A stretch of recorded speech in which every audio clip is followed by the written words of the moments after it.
Peace and blessings, everyone. I'm Oecs. Welcome to a special edition of Spotlight.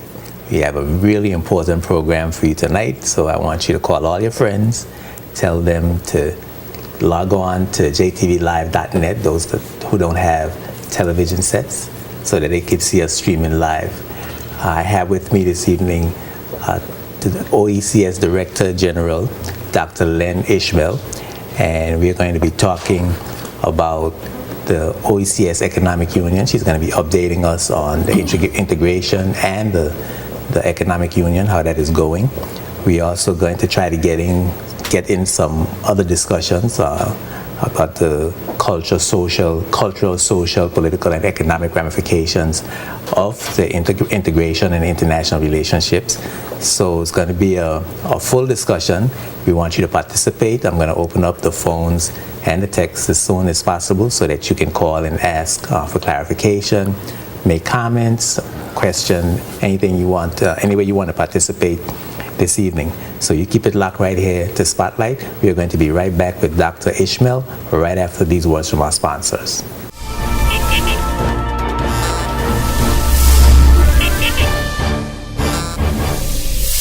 This program is sponsored by the law firm of J.S. Archibald & Co. and by the trust company J.S. Archibald Trust Services Limited, both of Roadtown, Tortola, BVI.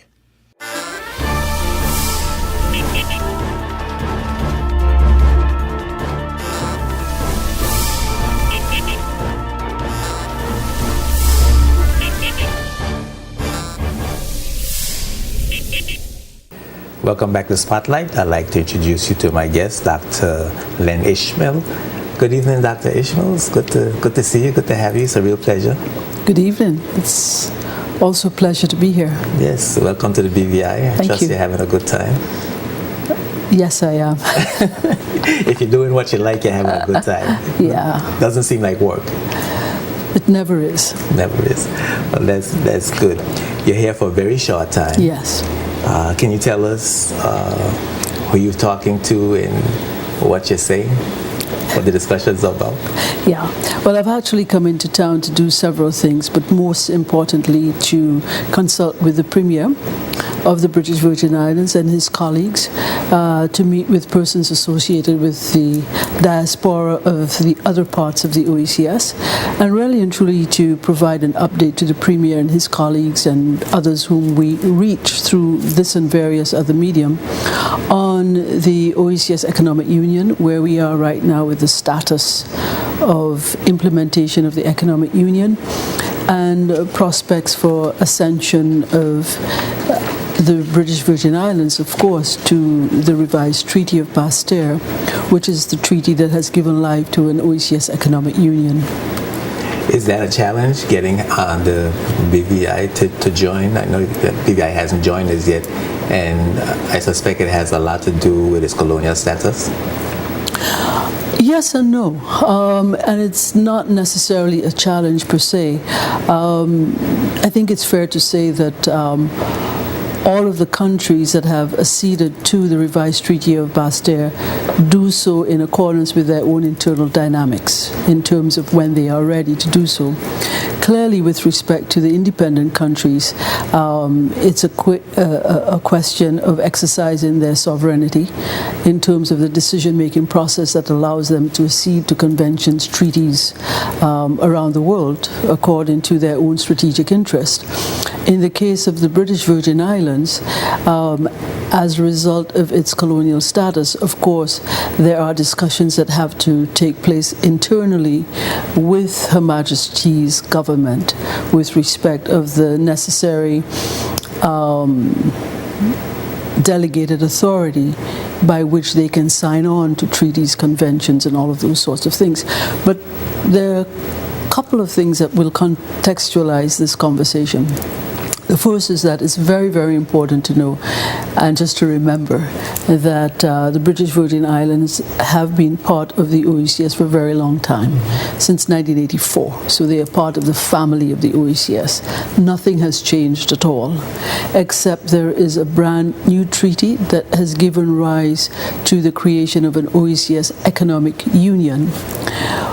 What we are hoping that the British Virgin Islands will be able to do with time and according to the dictates of its own process of internal consultation is to be able to accede to the revised Treaty of Basel, and its very articulation and drafting of that revised treaty provision was made to allow the British Virgin Islands, Anguilla and Montserrat, all of whom are not independent countries, to accede fully to the principal part of the treaty. So the revised Treaty of Basel has two parts to it.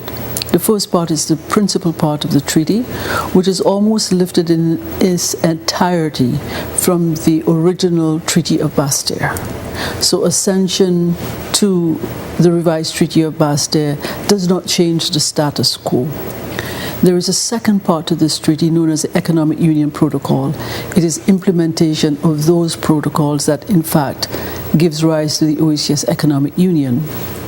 Independent Oecs countries have already acceded to the treaty in its entirety because they can sign on to economic union protocols. Non-independent countries cannot. So in the case of Montserrat, which is ready now to sign this new treaty, what they will be doing is acceding to the principal part of the treaty, but entering into reservations or derogations with respect of the economic union protocols and other aspects of those protocols that might bind them or obligate them in ways that they cannot because they are not independent countries. What are some of those ways that Montserrat and the BVI will not be able to be allowed to or cannot join that or accede to that economic union? Okay, for example, there are aspects of the protocols that deal with legislative competence, for example, in areas associated with trade. Trade is also something that falls under external relations, international relations, which fall out of the domain of non-independent countries. So that under the revised Treaty of Basel, something known as legislative competence or delegated authority has been given by Oecs member states to the organization to act on their behalf with respect of trade matters. So Montserrat, the BVI, Anguilla cannot accede to those aspects of the delegated authority because they themselves don't have the delegated authority to act on their own accord. So this is one of the examples. Other areas, just very quickly, for example, even though the treaty doesn't speak specifically to it, the treaty speaks to harmonization in the Oecs on matters pertaining to security and foreign relations. And in those matters, the Oecs collaborates and works very closely with the United Kingdom, for example. Okay. Well, what are you hoping that the BVI can do in regard to improving the relationship between Oecs, the Economic Union, and itself? Ultimately, of course, and all in good time, my hope really and truly is that the Oecs will accede to the revised Treaty of Basel, the principal part of the treaty, of course with reservations wherever they need to enter into reservations, in the same way that Montserrat is about to. And it is important for us to be able to do that, and I'll explain why. The revised Treaty of Basel has new governance organs associated with it. Two important ones are the Oecs Commission, and the treaty allows for every single member state to identify a commissioner to sit as a member of the commission. So there are 9 positions for commissioners, and the 10th is the role played by the Oecs Director General as chair of the commission.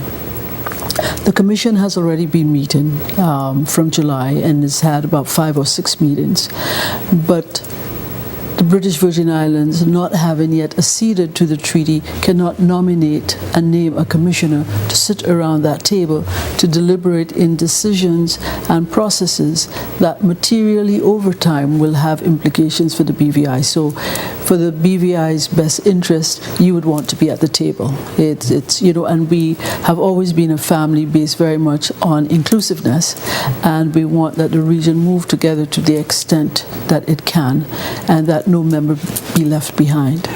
Does the UK have to give the BVI permission to accede to the treaty? I believe that in June 2007, there was an official correspondence from Her Majesty's government that gave to the British Virgin Islands certain rights over certain aspects of its relations, including the right to be able to negotiate treaties with both CARICOM and the Oecs.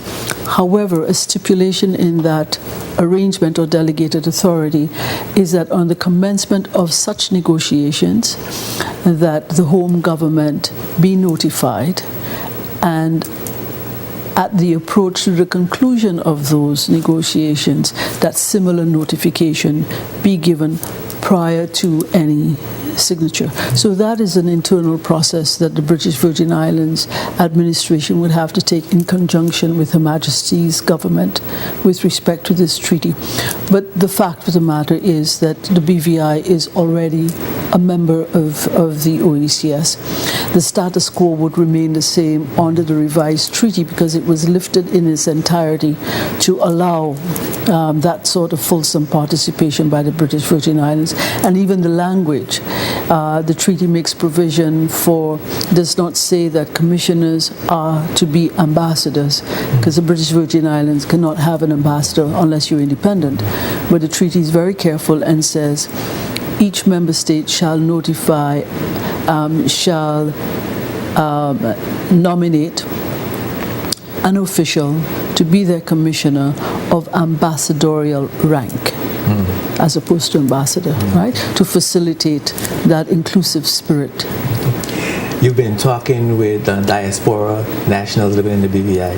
Yes. What have you been saying to them? Not necessarily diaspora in the fullest sense, but really presidents, representative of the associations. For example, I think we met with Grenada, St. Kitts and Nevis, Dominica, Nevis, Montserrat, St. Lucia, St. Vincent and the Grenadines, and I might have left out one.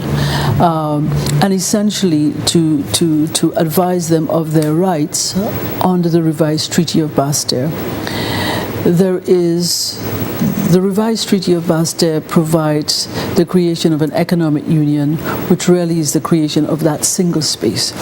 It allows Oecs citizens the right to move freely across that space and to set up shop, to bring their kids, to stay indefinitely, and to set up home in the member states. In the case of the British Virgin Islands, even when the British Virgin Islands accedes to the revised Treaty of Basse-Terre, they will not accede to the Economic Union Protocol. Therefore, the freedom of movement does not apply to the British Virgin Islands. The BV Islanders will not suddenly find lots of people from the Oecs come in as a result of accession to this treaty. Not at all, because you will not be participating in the Economic Union, which is that single space. But there are lots of Oecs nationals resident in the British Virgin Islands. They have that right to establish themselves across the Oecs in terms of the membership of the Oecs that have already acceded to the treaty. This was an opportunity to explain to them what it means in terms of their ability to travel now without a passport and showing national identification, not needing temporary driver's licenses, the ability to come in and stay and having a stamp that says indefinite stay, and all of those sorts of things. Can you tell us the remaining elements of free movement of people throughout the Caribbean, but I guess, well, particularly for those nationals that are here, those other Caribbean nationals that are here and may want to go to another member state or member country? What are the other elements of the right to move freely throughout the economic union area? When you say other citizens, Vincentians, Grenadians, all those persons who are here, but are national of other member states of the Oecs. Okay. They have the right to be able to move freely and set up residence, bring their kids, stay indefinitely, go to a member state that is part of the economic union without having a return ticket, without showing their means of being able to support themselves. They have the right to be able to go to look for work or in response to having received a job offer. They have the right to bring their kids, to educate their kids, to medical services. That, in other words, they have the right to be treated as if they are national of the place that they go to. So they have all the rights of a citizen. Yes. And I was looking at the protocol here. It says even to buy land and receive Social Security and everything that is provided by the state. Absolutely. And so it is precisely for that Set up reason. businesses. And get land to be able to set up that business, yes. And to register their company only once, so that a company can be headquartered, let's say, in Dominica and operate within the OECS without having to register as a separate company in each of the member states. So you could go to Dominica, set up a company, go to St. Vincent, and just buy land, set up another company there, and it's like you're registered in another town. Yes, it is, because it's all part of your domestic space. And the reason for doing this is really very important. We are microstates. There's 600,000 people in the OECS, counting the BVI as well. And I gave the analogy earlier today. If we were to take all of us and bring us to Port of Spain in Trinidad, there'd still be a lot more room left over because we are so tiny. So what the economic union does is to expand the scope of opportunities away from just the island that you were born to all of the others that are part of the economic union. So that is a bigger market. Okay. It comes to me that the BVI might be a disadvantage in that with this new arrangement, we would perhaps lose our labor pool. People might move into other areas where those freedoms are accessible and might have a negative impact on us.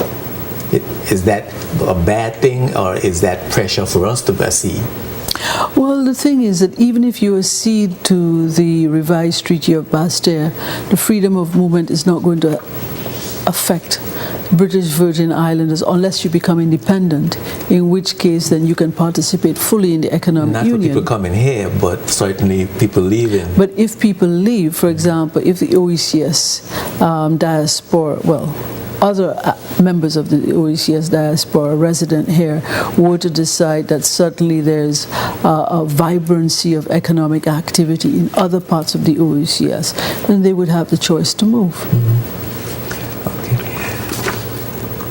Talk to us a little more about the new protocol. What are some of the benefits? And also tell us about the status of the protocol. How much of it has been implemented? Where are we right now? So the benefits and where are we?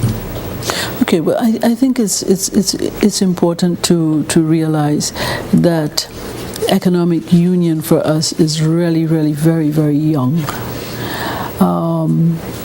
The treaty was ratified by 6 member states on January 21st, 2011. So it is fresh and young.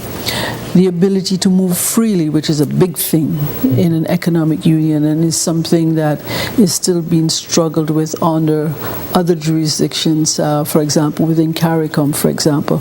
In the OECS, all OECS people have the right to move, not categories of people. And they have the right to set up shop and businesses, and they have all the contingent rights, not just their children who are below 18, but their entire households, their whole families.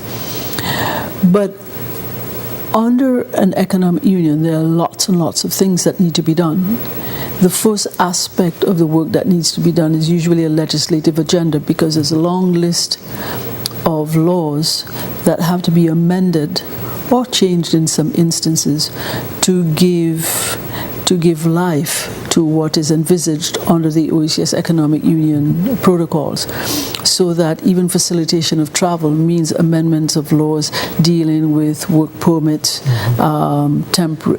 length of stay, driver's licenses, means tests, and all of those, return tickets. All of these are things, immigration acts, passport acts, road and traffic regulations all need to be changed. So there's a big legislative agenda that needs to be put in place. That means a lot of work that needs to be put in place.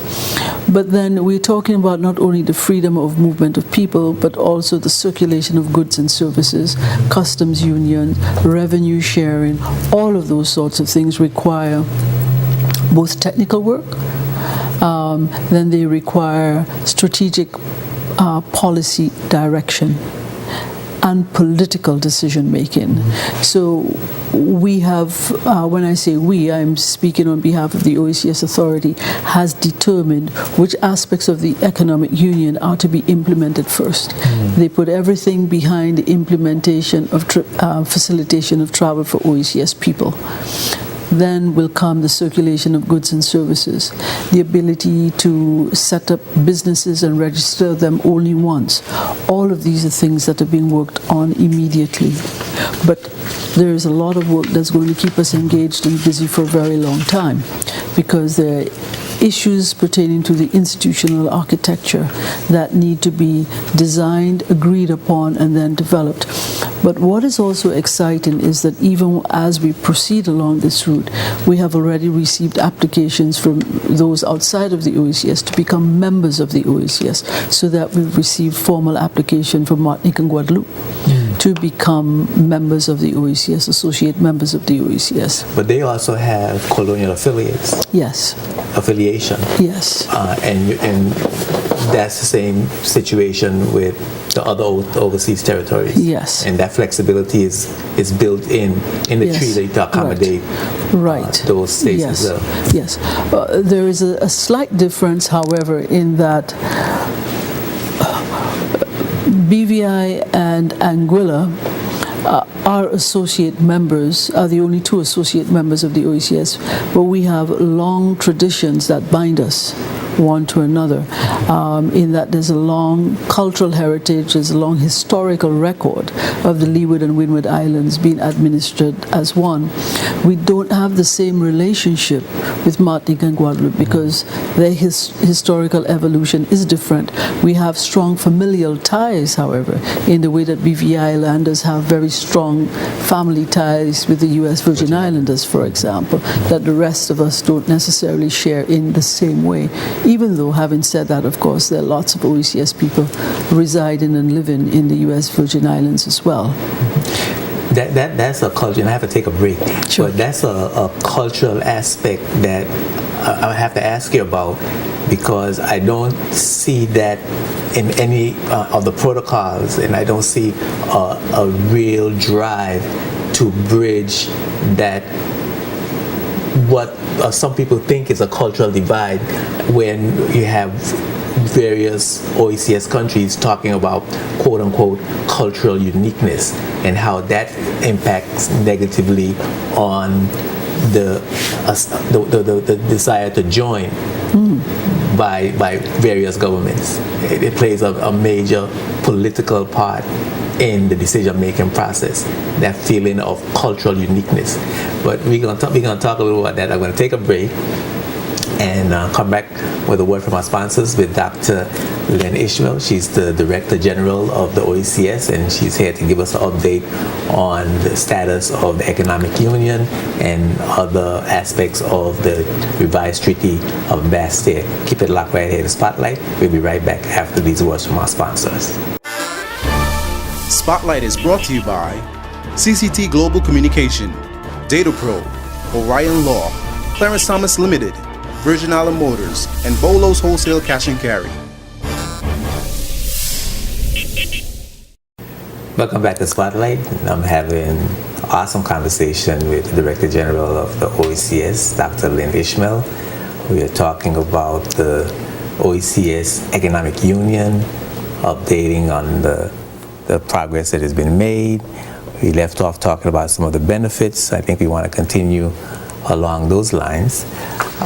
Dr. Ishmael, you mentioned earlier regarding benefits that it's just over 600,000 persons living in the OECS, and it's a small amount of people, comparatively speaking. Unity everybody says that unity is strength. I'm going to twist it a little bit, because in some states, and BVI is perhaps one of those countries, one of those territories that, in my view, feels this, have this opinion the most, that free movement of people joining with the OECS in this type of economic arrangement, however far down the road, is going to have the impact of other nationals taking our jobs, other nationals taking our business opportunities, and we are a small territory, and we can't compete with some of the bigger territories with their sophistication, education, economic abilities, and their natural resources. How do you respond to that, specifically for BVI landers? Okay, I think that we need to just be clear on one point. The British Virgin Islands is not an independent country. It's not a sovereign state. In acceding to the revised Treaty of Basel, it will not be participating in the economic union. Therefore, freedom of movement under the OECS revised Treaty of Basel does not apply to the British Virgin Islands. So we can put that aside. Off the table. There is no chance of that as long as they remain a territory of the United Kingdom. Right. And even if they were to become, even if the British Virgin Islands was to one day exercise the discretion or the right to become an independent country has the right to say, I will sign on to the OECS Economic Union Protocol, but I want a reservation with respect